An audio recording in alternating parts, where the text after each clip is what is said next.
Back after a long hiatus, returning to your screens this very week, it's Bayonetta. Unfortunately, if I tried her moves, I'd probably be demonetized like that, so you'll have to settle for this grand move.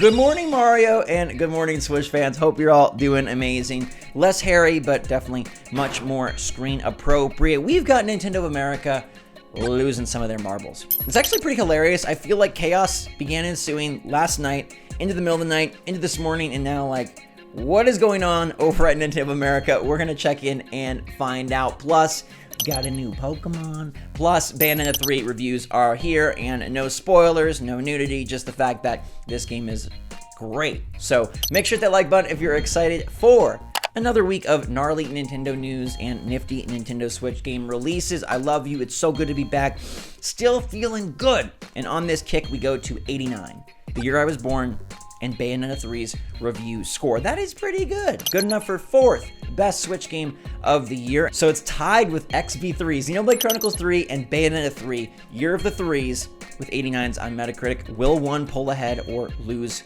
some of that steam? I don't know. Bayonetta 3 apparently has some story issues, but the gameplay is as golden as ever, as chaotic as ever, as crazy as ever, and I'm excited to check it out later this week. We're rolling straight into November soon, which means the biggest games are about to blossom, if you will, onto our system. Let me know if you're pumped for Bayonetta 3 now that you know it got an 89. Greavard is here. The most downright delectable dog this side of Fido has been unleashed, a ghost Pokemon that steals your soul the more time you spend with it.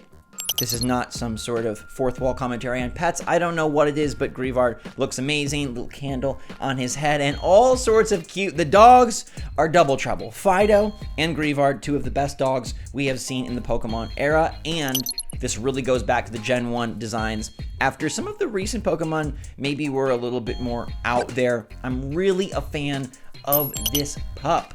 Minus the fact that it does put you into some sort of deathly coma after petting it too long. Let me know what you think of Greavard. Pokemon is actually rolling around real soon.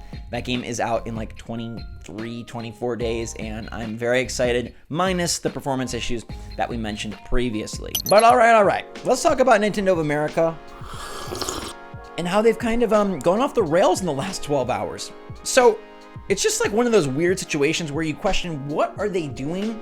Who's in charge over there? Who's pressing the buttons? And how do they operate? I mean, you know I've criticized Nintendo for doing some weird stuff. All in all, the Switch generation, they did a really good job. They continue to do a great job. 89s.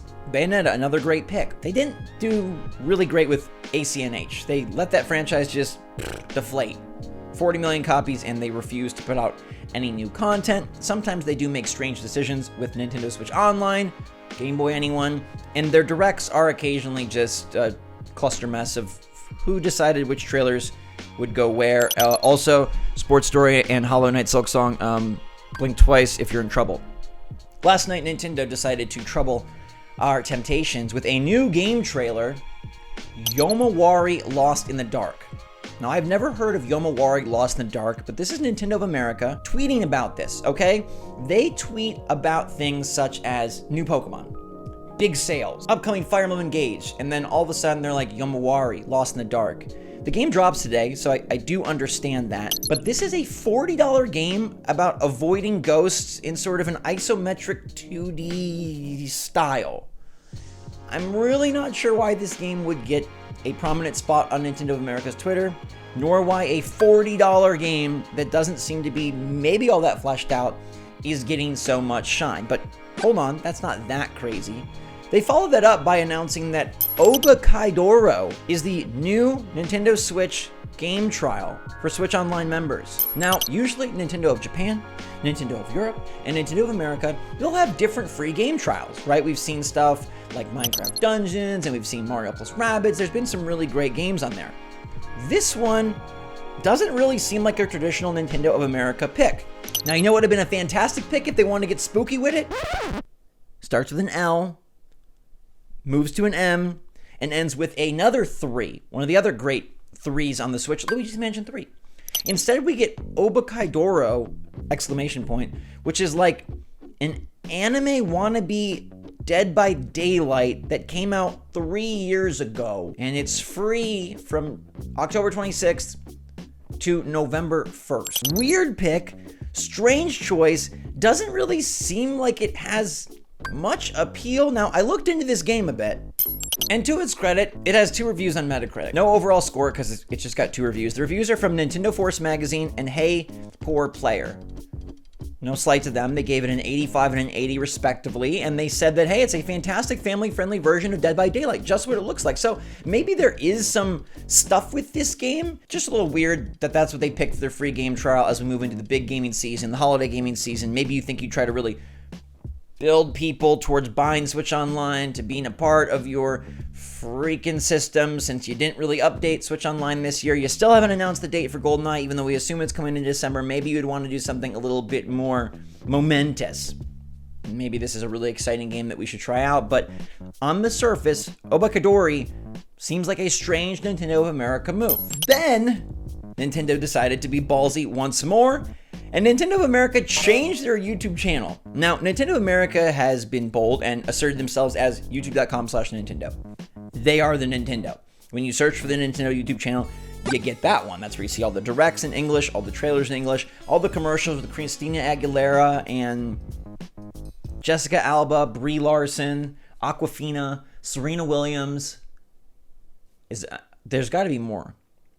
Shaq? I don't know, but there's a bunch of English stuff obviously on the channel. That's Nintendo's sort of hub.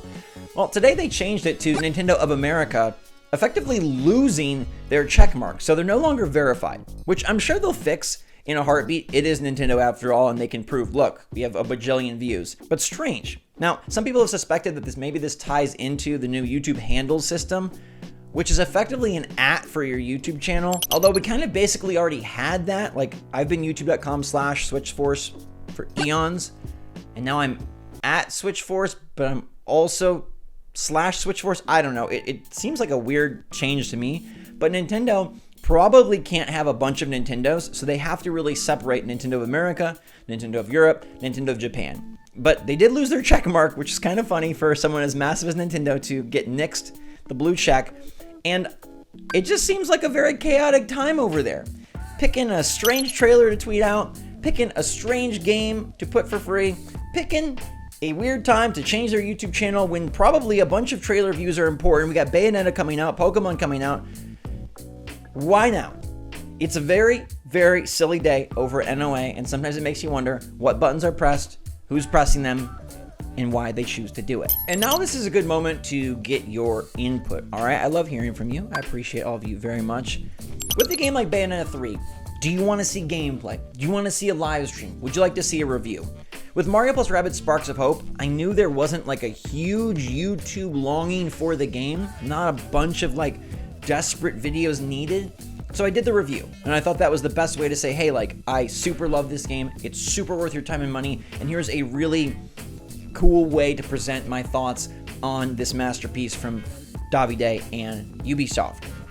I hope you guys enjoyed that, but if you like that, please let me know. If you did not like that, please let me know, because I'd love to know how to cover a game like Bayonetta 3, which probably doesn't need a billion YouTube videos, but it would be good to have some presence because it's a major game, it got really good reviews, and it's a Switch exclusive. Now, obviously, with something like Pokemon Scarlet and Violet, I'll be covering more because it is a bigger game, it seems to have a bigger presence on YouTube, and it's something that is of bigger interest to me, and I think bigger of interest to our entire community. But I just love your thoughts on sort of these Switch games that come out that aren't Tears of the Kingdom, aren't Animal Crossing, aren't Pokemon Scarlet and Violet.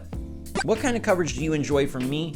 What do you like to see? And did you like my Mario Rabbids review? I rarely ever script things, but I did for that because I wanted to make sure my thoughts were concise and consistent and able to be collectively understood by everyone watching. Davide watched, which made me super happy yesterday, and I hope you guys enjoyed it as well. Anyhow, let me know in the comments down below, what's Nintendo going to do next? We'll find out, and also Grievard, best boy. Until next time, everybody, stay safe, stay healthy, stay happy, stay positive out there. Love you lots. Thanks again. SwitchForce out.